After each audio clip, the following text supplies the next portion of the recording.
कला जो उधार, धर्मदत्त ब्राह्मण जो स्वर्ग भोगिण है, राजा दशरथ जी कथा।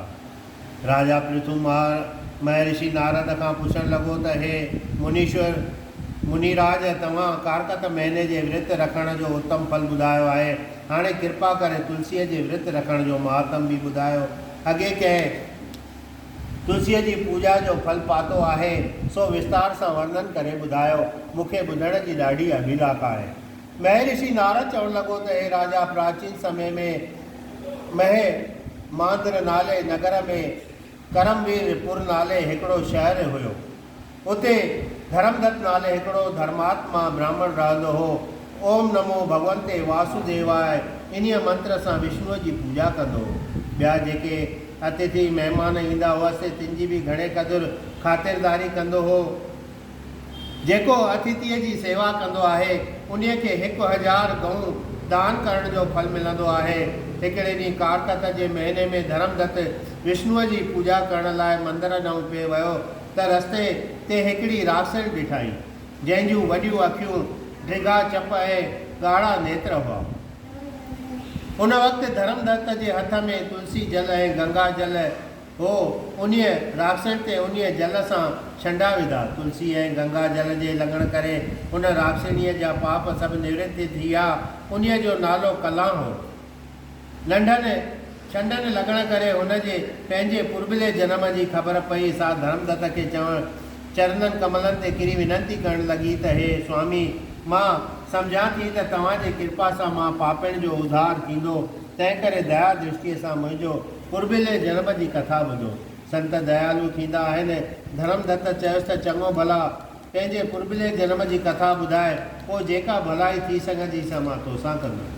कला चवण लॻी त हे धर्मदत्त, मां अॻिले जन्म में भिखियू नाले ब्राह्मण जी पहिरीं स्त्री हुअसि। पतीअ खे सुखी न रखियुमि।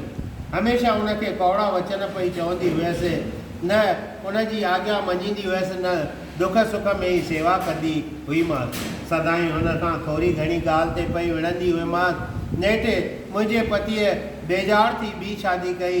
पहाज जो दुख मूंखां सठो न वियो, जंहिं करे मां ज़हर खाई पंहिंजा प्राण त्यागे छॾिया। मरण खां पोइ जमदूत मूंखे चौकुंग ॿधी यमराज वटि वठी आया। मां उते नरकनि जा घणा दुख ॾिसी सूअर जी जूण पाए विष्टा खाईंदी हुअसि। तंहिंखां पोइ वरी ॿिलीअ जे जनम पातुमि। हाणे हिन प्रेत जूण में आहियां। हिन जूण में मां ॾाढी दुखी आहियां। तव्हांजे तुलसी ऐं गंगा जल जे पवण करे मुंहिंजा सभई पाप मिटिजी विया आहिनि। हे स्वामी, हाणे अहिड़ी का कृपा करियो जीअं मुंहिंजो उद्धार थिए। धर्मदत्त चवण लॻुसि त हे पेतृण, तीर्थनि ते वञी सनानु ऐं दान करण सां सभई पाप नाश थींदा आहिनि। हाणे हिन प्रेत जूण में इहे ॻाल्हियूं तोखां की न थी सघंदियूं।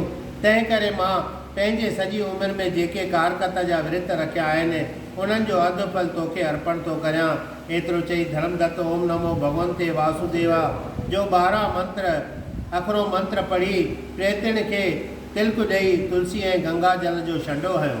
जंहिं करे कला प्रेत जूण मां छुटी ऐं देव देही पाताई। विमान में चढ़ी धर्मदत्त ब्राह्मण खे आसीसूं कंदी वेकुंठ ॾांहुं वञण लॻी।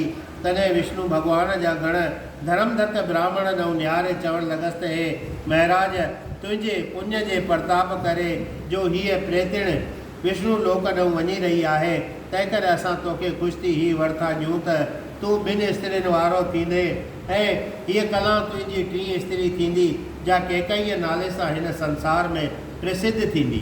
ख़ुदि विष्णु भॻवानु अवतार धारे तुंहिंजो पुटु अची थींदो ऐं तो वटि घणियूं बाल लीलाऊं कंदो। एतिरो चई ॿई गण विष्णु लोक ॾांहुं रवाना थी विया। पद्म पुराण मां कारकत महात्म कला जो उद्धार धर्मदत्त जो वर पाइण बाबति 15 अध्याय संपूर्ण थियो। बोल श्री नारायण भगवान की।